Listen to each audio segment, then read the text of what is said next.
Bonjour, bienvenue sur le blog de Béziers.com, c'est Thierry Béziers et je vous retrouve pour une nouvelle interview du créateur de Kewego.fr.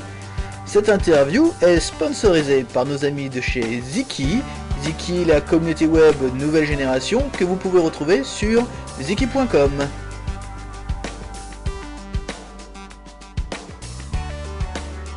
Bonjour Olivier, bienvenue sur cette interview du blog de Béziers.com. Alors on inaugure, je dirais, cette série d'interviews à la française avec toi aujourd'hui. Et aujourd'hui nous sommes chez Kewego. Alors Olivier, beaucoup de gens te connaissent sans vraiment te connaître.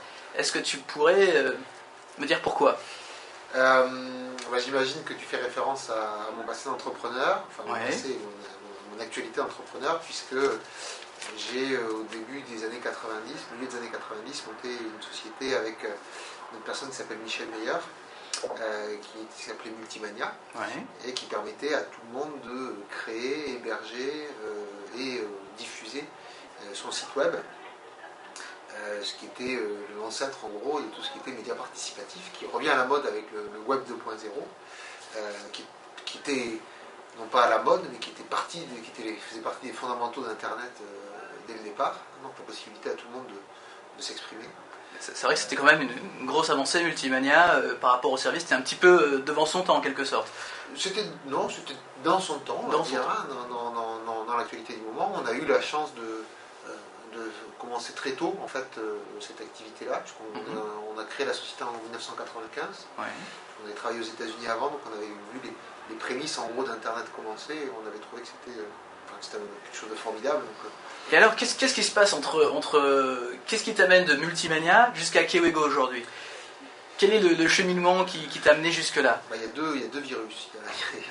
Il y a un virus qui est le virus de l'entrepreneuriat, donc l'envie véritablement de construire, de structurer des sociétés pour développer des idées. La société, l'entreprise n'est que le support à la mise en place et au développement d'un certain nombre d'idées, qui peuvent être des idées business, des idées produits. Et il y a le virus de l'Internet, je dirais, des nouvelles technologies au sens large des choses, qui est quelque chose de fantastique. Enfin, on a la chance, notre génération, de vivre cette révolution-là, qui est la troisième révolution industrielle, véritablement. Et tu étais véritablement attiré par la vidéo? C'était un domaine qui te passionnait déjà, ou c'est justement par l'opportunité de faire l'entrepreneuriat? En fait, la raison pour laquelle on a fait Kewego autour de la vidéo, c'est plus un constat macro, en termes business, de se dire, au moment de lancer la société, l'Internet a impacté, ou du moins les nouveaux médias Internet ont impacté un certain nombre de secteurs industriels, dans le domaine de la vente à distance, dans le domaine de la presse, dans le domaine de la radio. Le domaine de l'audiovisuel était peu impacté. Et notre pari en fin 2003, quand on a lancé Kewego, c'était de dire ça va être impacté. L'audiovisuel va être le prochain domaine qui sera de manière forte, majoritaire, impacté par l'arrivée de l'Internet au débit d'un côté, de notre côté la multiplication des espaces de diffusion, téléphone mobile, écran LCD plasma, écran d'ordinateur bien entendu, DVB-H, TNT, et ainsi de suite. Et aussi par la multiplication des outils, des devices capables de capturer de la vidéo. D'accord. Donc la possibilité pour tout le monde à un prix, maintenant pour 100 €, il y a des caméras digitales de très bon niveau qui permettent à tout le monde de faire ça, et même pour 0 €, votre téléphone mobile vous permet de capturer de la vidéo. Et on va en parler tout à l'heure parce que j'ai vu sur Kewego qu'il y avait une fonction qui était encore grise, on va dire, qui n'était pas encore accessible, qui permettrait justement de rajouter de son mobile directement des vidéos sur Kewego. On en parlera un petit peu tout à l'heure. Et en parlant de Kewego, justement, alors Kewego.fr, ça ressemble à un énième site de partage vidéo, comme on en connaît beaucoup. Toi, comment tu peux me présenter Kewego en deux phrases, on va dire? Alors, il faut bien distinguer plusieurs choses. Kewego est une société qui travaille sur la convergence entre l'audiovisuel et l'Internet au débit. D'accord, ça c'est vraiment c'est votre cœur de métier. Notre fondamental, c'est ça. D'accord. C'est les basiques. De ça, on travaille aujourd'hui autour de 3 segments de marché. Le premier, c'est tout ce qui est chaîne de télé sur des réseaux d'écran, donc écran LCD plasma. Donc on va parler de nano-audience, micro-audience, c'est-à-dire on va travailler avec des acteurs qui veulent mettre des chaînes de télé dans leur entreprise, dans leurs salles d'accueil, dans des lieux publics, le métro, les supermarchés. Donc là, on travaille avec plus d'1 millier d'entreprises là-dessus, pour lesquelles on leur fournit toute la technologie où elles vont pouvoir elles-mêmes créer automatiquement leur chaîne de télé, sans avoir à s'occuper du contenu. On a des partenariats avec Reuters, on a des partenariats avec des groupes de presse, de manière à injecter automatiquement de l'information sur ces réseaux d'écran et permettre aux entreprises, par-dessus ça, à travers l'interface très simple, de venir y injecter leurs informations. Donc toi, tu leur proposes la logistique, les écrans... Moi, je propose un système clé en main, clé en main qui leur permet, qui comprend écran, qui comprend matériel, logiciel et contenu. D'accord. Donc d'avoir quelque chose qui tourne 24/24 avec un contenu frais, avec les dernières news, avec des vidéos, avec de la météo, avec du trafic routier, tout ça intégré, packagé. Ça, c'est notre premier segment de marché. On a un deuxième segment de marché aujourd'hui, qui est tout ce qui est chaîne de télévision de petite moyenne audience. Alors quand je dis petite moyenne, c'est absolument pas péjoratif, mais au contraire, c'est des chaînes qui vont être très fortes sur des audiences relativement ciblées. Donc ça peut être des chaînes locales, par exemple. Thématiques, ça peut être des chaînes locales. On travaille beaucoup avec les chaînes de télévision locales, qui sont aujourd'hui le parent pauvre de l'audiovisuel français, mais qui sont extrêmement regardées au niveau local. Avec des chaînes sur Lyon. À Lyon, il y a une chaîne qui s'appelle TLM, Télé Lyon Métropole, qui est une chaîne qui cartonne en termes d'audience, puisqu'il y a 700 000 téléspectateurs par semaine. Et Kiwego, elle propose quoi dans ce genre de cas-là? Elle propose des infrastructures? Sur ce segment de marché, nous, sur les chaînes de télévision, on leur propose d'avoir un système qui permet aux annonceurs de faire passer de la publicité à la télévision sans avoir à créer de spot télé. C'est-à-dire qu'on casse une des principales barrières qui est, je voudrais bien moi communiquer auprès de l'audience locale de TLM, mais j'ai pas les moyens de payer une agence de pub, d'avoir des gens qui viennent chez moi pour filmer, du son, du machin, ça va me coûter 15, 30, 100 000 euros pour faire un spot de pub. Je n'ai pas les moyens de faire ça, c'est hors de mon budget. Si je suis une agence immobilière, un concessionnaire auto, un restaurant, je n'ai pas les moyens de faire ça. Et puis c'est très compliqué.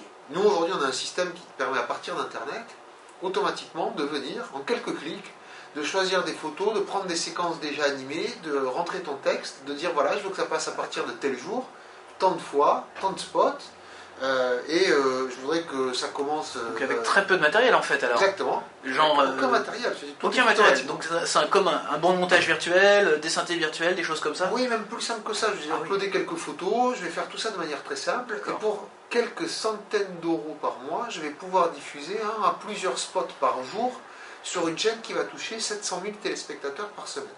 Ah oui, quand même. Donc il doit y avoir beaucoup de localités séduites par ça. Absolument. On a lancé ça au début de l'année 2006, donc en mars. On a plus de 600 annonceurs aujourd'hui qui travaillent avec nous là-dessus, avec des contrats sur 6 mois ou 12 mois, parce que du coup ils achètent de l'espace dans le temps, puisque avec notre système, ils peuvent venir changer leur spot autant de fois qu'ils le souhaitent gratuitement.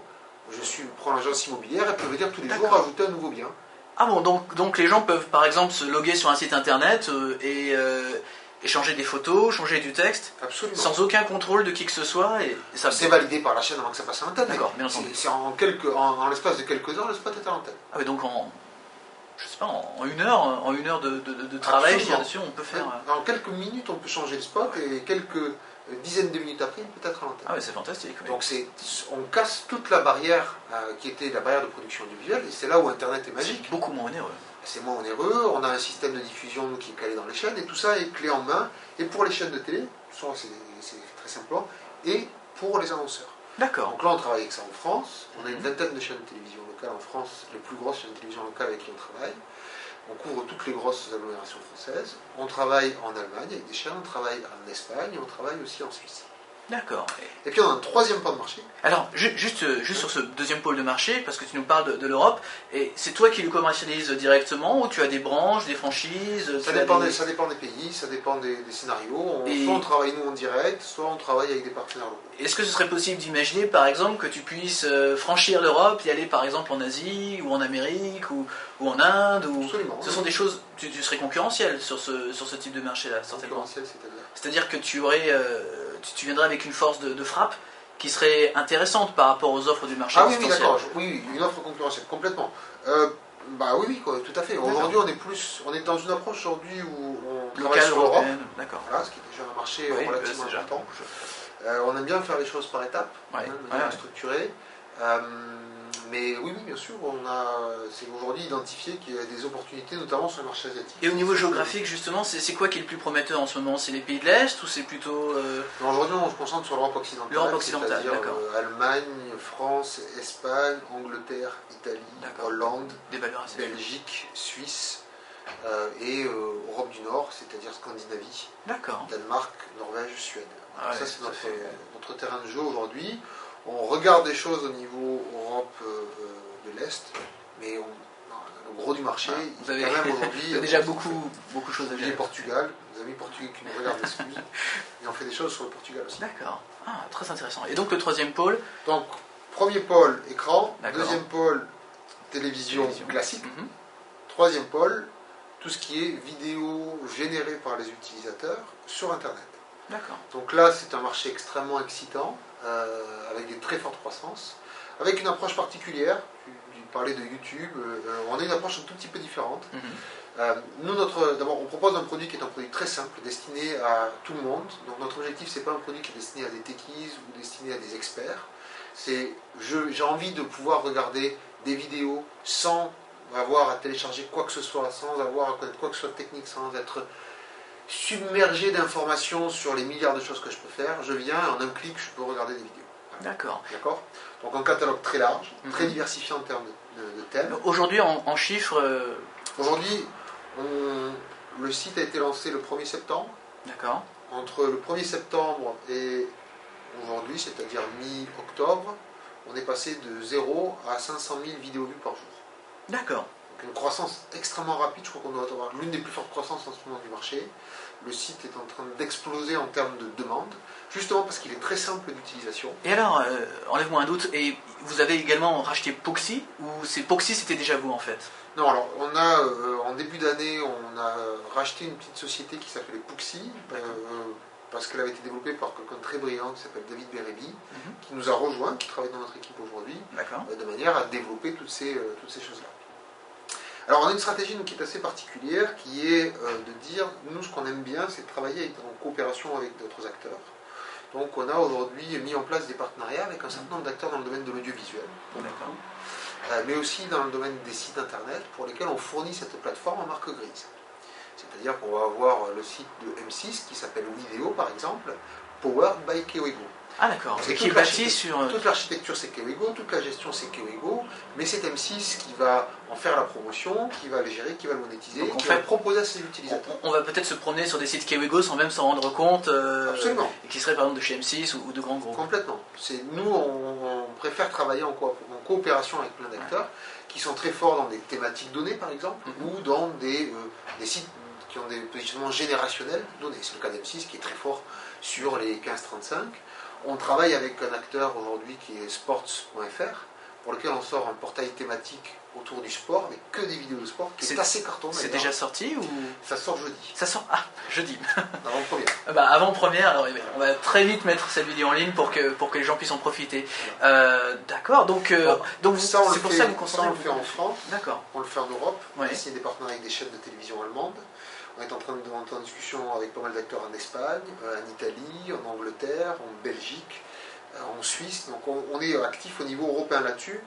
Et c'est la deuxième chose, notre réflexion par rapport à des acteurs américains, c'est qu'on a une approche très locale.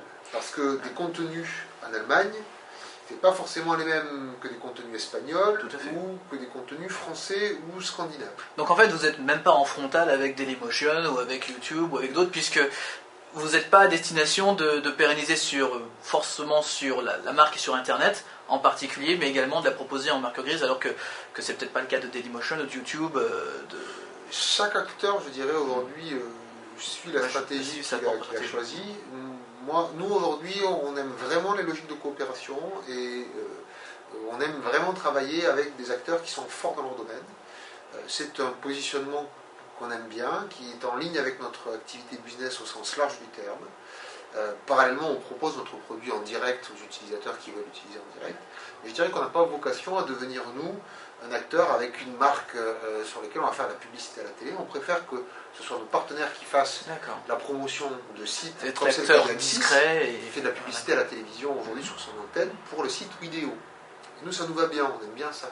Et on préfère travailler de manière intelligente, en synergie, en relation, aider M6 à être plus créatif, que développer tout ça. Voilà. Donc, et à côté de ça, on a aujourd'hui signé plus de 17 partenariats, il y en a très peu qui ont été annoncés encore, avec beaucoup d'acteurs audiovisuels, et ce qui permet à un utilisateur qui va venir poster chez Kewego d'être présent sur l'ensemble des sites audiovisuels avec lesquels on travaille. Donc si je viens poster une vidéo, je choisis par exemple une catégorie ou ce que vous appelez chez vous des chaînes, oui. Je pourrais directement avoir la même vidéo disponible chez Sports ou chez M6 ou ailleurs. Donc moi en tant qu'utilisateur, si j'ai un contenu professionnel ou un contenu sur lequel j'ai passé du temps parce que voilà, je suis fan de rugby, que j'ai filmé mon équipe de rugby, que je veux qu'elle soit connue, eh bien je peux, en le mettant chez Kewego, l'avoir automatiquement disponible sur un certain nombre de sites médias, donc ils peuvent la reprendre à l'antenne. Hein, c'est le cas de M6, c'est le cas des chaînes en Allemagne, une chaîne en Allemagne qui va prendre des vidéos d'utilisateurs et en faire une émission quotidienne. Alors tu me tournes une perche pour une question qui vient de surgir dans mon esprit, c'est et les droits alors? Parce que si je fais une œuvre, un court-métrage ou autre, que je la mets sur Kewego, qu'elle se retrouve sur M6, moi je trouve ça très bien parce que c'est la bonne exposition pour moi sur Internet, mais si je zappe sur M6 et que je tombe sur mon œuvre diffusée à l'antenne, qu'est-ce qui se passe pour moi? Est-ce que... Bien entendu, il y a des conditions d'utilisation, etc. Mais est-ce que ça c'est prévu? Alors, dans les conditions d'utilisation Kewego, nous, on ne gère que les conditions d'utilisation Internet. Quand un utilisateur met une vidéo chez nous, elle ne sera diffusée que sur Internet. Si jamais elle doit être reprise à l'antenne, la chaîne sera amenée à ce moment-là à se contracter, à se manifester, à demander à l'utilisateur de lui céder les droits. Sinon, ça va y avoir pas mal de dérives. Les droits, ça veut dire juste les droits de diffusion. Tout à fait. Ça veut dire c'est les droits de propriété intellectuelle. Non, bien d'accord. On est d'accord. Mais ceci étant dit, le fait d'être présent sur les sites des chaînes est un énorme pied d'appel pour pouvoir être repéré et remonter à l'antenne. Tout à fait. Ce n'est pas le cas de la plupart des gens qui publient, mais certaines personnes qui publient, ça peut être un élément de remontée en puissance. Et aujourd'hui, ce qu'on voit, nous, dans les discussions avec ces partenaires, c'est que pour une très grande majorité d'entre eux, ils sont tous en train de réfléchir à la mise en place, pour soit le début de l'année, soit la rentrée prochaine, d'émissions qui vont faire des passerelles très fortes entre ce qui va se passer sur Internet et à l'antenne. Alors, j'allais justement y venir. TF1, avec son Watt, sans doute tous, c'est une préparation pour une soi-disant future chaîne de télévision avec des vidéos qui seraient d'Internet. Est-ce que ça, c'est pour toi un vrai appel du pied pour justement propulser toutes ces offres? Et est-ce que ça, c'est vraiment... Est-ce qu'on tend vraiment vers ça? Vers démocratiser le contenu à la télévision et se retrouver avec une sorte de grand YouTube hertzien? Moi, je pense qu'il y a aujourd'hui différents usages qui sont en train de naître sur la partie vidéo et qu'Internet ouvre un usage d'une puissance jamais égalée dans ce qu'il permet de faire. Parce qu'il est bidirectionnel, je peux publier et je peux consulter, ce que ne permet pas la télévision. Il est aujourd'hui, en termes d'audience, à des niveaux supérieurs à ce qu'on peut faire en télévision, parce qu'il est au niveau mondial, donc une vidéo qui cartonne et peut cartonner dans le monde entier et être vue par des centaines de millions de téléspectateurs, d'accord? Sachant qu'en France, il y a 60 millions de personnes, donc de toute façon, je ne pourrais pas aller plus loin si je suis diffusé sur TF1, grosso modo. Et je pense qu'on va avoir un modèle qui va se mettre à coexister, c'est-à-dire qu'on aura de la diffusion à la télévision pour du prime, du live, des événements très calibrés, très léchés, et qu'on aura un côté beaucoup plus bourgeonnant, beaucoup plus en ébullition sur Internet, duquel vont émerger des contenus qui pourront pour certains être repris en télévision, mais pour d'autres n'exister que sur Internet et vivre complètement une vie à part entière, et une vie d'audience, une vie pleine sur Internet. Et que je pense que plus le temps va passer, et plus on aura un shift d'audience entre la télévision et l'Internet. On le voit aux États-Unis, où il y a un certain nombre de majors en termes de chaînes de télévision qui sont en train de tester la diffusion gratuite de séries comme Lost ou comme Desperate Housewives, qui sont diffusées sur Internet quasiment simultanément avec la diffusion télé, à des niveaux d'audience de plusieurs dizaines de millions de téléspectateurs, c'est-à-dire qu'on est dans des rationnels qui sont, si ce n'est égaux, tout du moins très proches de ce qu'on retrouve en télévision. Et en France également avec France Télévisions ou TF1 qui diffusent à une demi-heure près des épisodes de leur série de l'été ou de leur feuilleton à grand succès. Aujourd'hui, est-ce que justement parce qu'il y a également la même chose sur iTunes, avec des épisodes de séries télévision qui arrivent le même jour ou quelques heures après. Est-ce que toi, tu vas trouver ta place dans ce futur domaine? Est-ce que toi, tu as envie d'avoir... Tu seras présent un peu partout en quelque sorte? Parce qu'entre les chaînes locales, tes écrans dans les entreprises, les chaînes locales qui vont cibler les gens au cœur même de leur vie, et l'Internet, tu peux te positionner un peu partout et en quelque sorte te promener sur les marchés. Pour revenir un petit peu sur Kewego.fr, j'ai remarqué deux fonctions qui étaient inaccessibles actuellement au niveau du téléchargement de fichiers. C'est une version mobile et une version à partir d'Internet. Est-ce que tu peux brièvement nous en parler? Oui, c'est des choses qui vont sortir dans les semaines qui viennent. Version mobile, c'est la possibilité d'uploader des vidéos prises à partir des téléphones mobiles. C'est un usage aujourd'hui qui est un usage extrêmement intéressant en termes de facilité, bien que très faible encore en termes de véritablement volume. Parce que ça reste malgré tout relativement compliqué. L'équipement 3G, le marché est encore relativement restreint. Les gens qui savent utiliser. Les gens qui savent utiliser pour envoyer, mais pour autant, il y a des usages qui sont extrêmement intéressants dans la captation de vidéos pour prendre des moments clés. Donc ça sera à venir dans les semaines qui viennent, sachant qu'on peut déjà aujourd'hui filmer avec son téléphone mobile, le transférer vers son ordinateur et l'uploader. C'est aujourd'hui tout à fait possible. À partir d'Internet, c'est autre chose.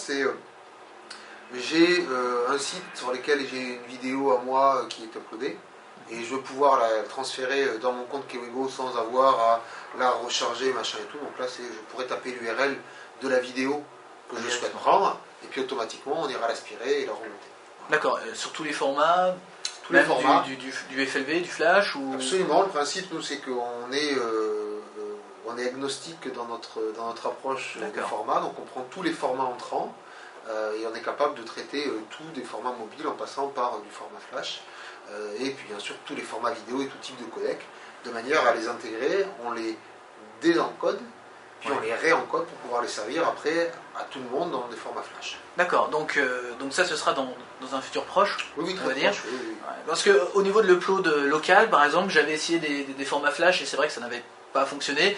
Donc je m'attendais un petit peu à ce type de système-là. D'ailleurs, je ne sais pas si tu connais ce site internet, mais il y a un site internet américain qu'on va tester très prochainement sur le blog de Béziers. C'est un site internet où les gens envoient des vidéos et le portail internet leur donne des défis, par exemple, leur donne des thématiques. Et les gens envoient des tas de vidéos, peuvent gagner des prix plus ou moins importants, mais c'est surtout pour participer. Et ça a pas mal de succès aux États-Unis. Est-ce que ce genre de concept, est-ce que Kewego va évoluer dans son, je dirais dans son concept, dans son objectif, ou est-ce que Kewego ça va être la plateforme de partage et une sorte de plateforme vitrine pour vos clients en marque grise par exemple? Alors, est-ce qu'il y a une évolution qui... Oui, je comprends bien la question. Nous, on n'a pas vocation aujourd'hui à...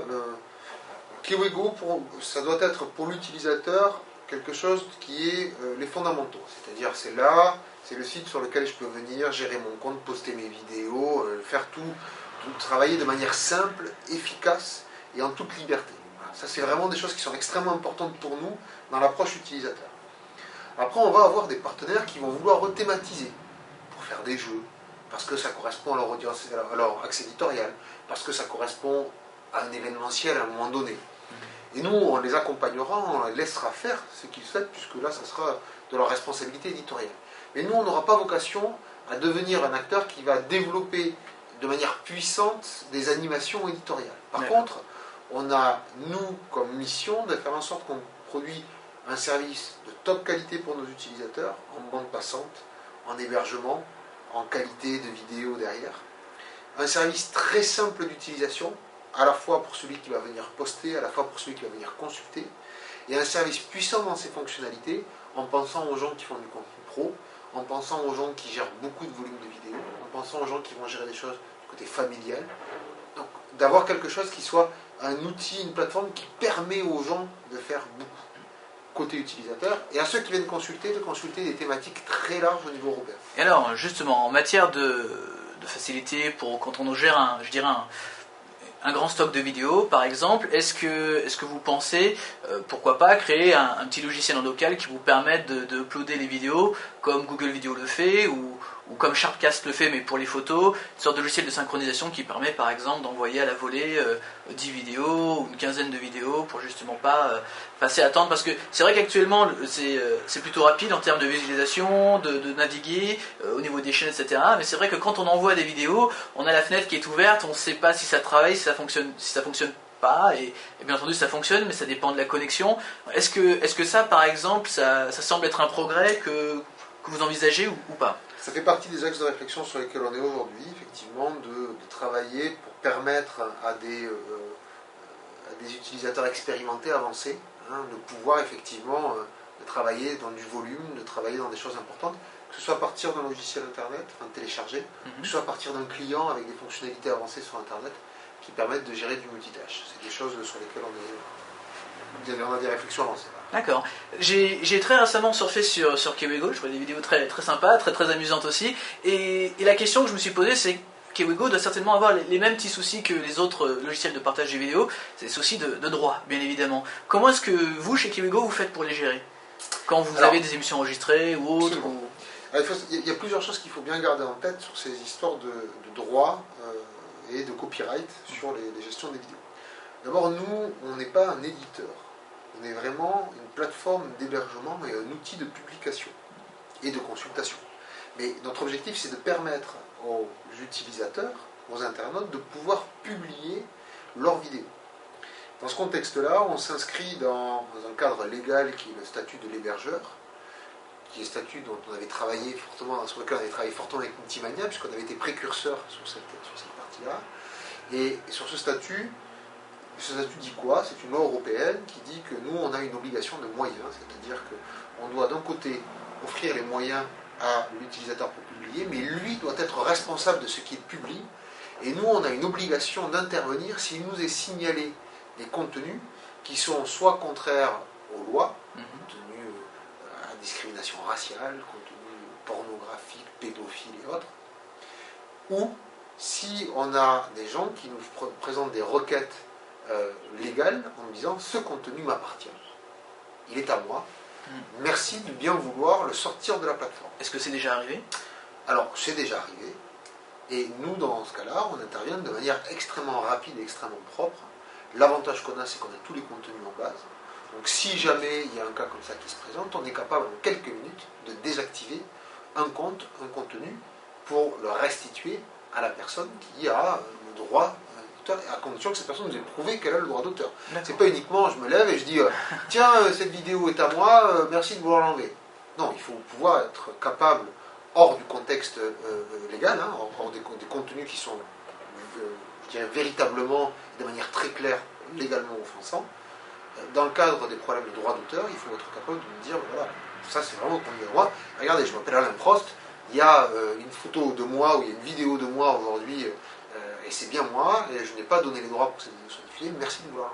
D'accord. Et aujourd'hui, donc c'est un petit peu de l'automodération, ou est-ce qu'il y a également des gens chez vous qui... posteriori. D'accord. C'est-à-dire en gros, nous on n'intervient pas a priori. D'accord. On part du principe et on fait confiance à l'utilisateur quand il nous pose une vidéo qui nous dit moi j'ai les droits dessus, on lui demande de s'engager. S'il nous dit qu'il a les droits, nous on lui fait confiance. Par contre, après derrière, si jamais on s'aperçoit que ce n'est pas le cas, alors on intervient, sachant que pour toute vidéo diffusée sur Kewego, ou sur les sites qui utilisent la plateforme Kewego, on va avoir un bouton qui dit cette vidéo est offensante ou cette vidéo a un problème de copyright. Merci. Cliquez ici et à ce moment-là, on va avoir un formulaire qui va nous permettre d'identifier et d'envoyer une requête chez vous. D'accord, très bien, ça semble clair. Donc, Kewego, c'est aujourd'hui donc 500 000 vidéos qui ont été visionnées. 500 000 vidéos vues par jour. Vues par jour. Donc ça fait. Vous avez une base de combien d'utilisateurs à peu près?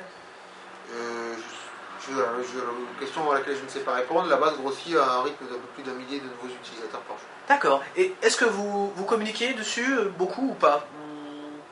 Non, pas vraiment en fait. Non, certains de nos partenaires le font. D'accord.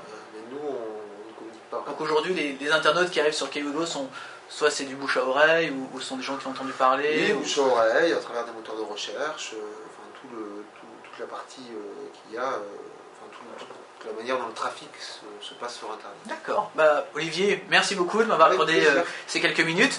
Les internautes vont avoir le plaisir d'aller visiter Kewego. Il y aura également un test où ils pourront voir comment télécharger leurs vidéos, comment se promener dans le site internet.